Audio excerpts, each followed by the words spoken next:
కన్న తల్లిలా తులసివై వెలసిన ఈ ఇంటి దేవత.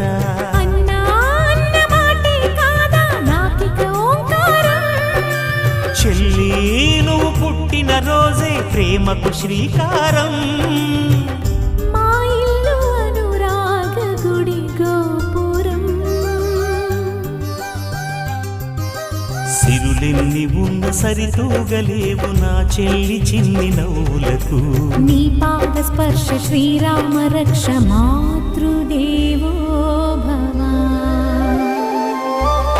అన్నా చెల్లెలి అనుబంధం అంతులేనిది ఆనందం.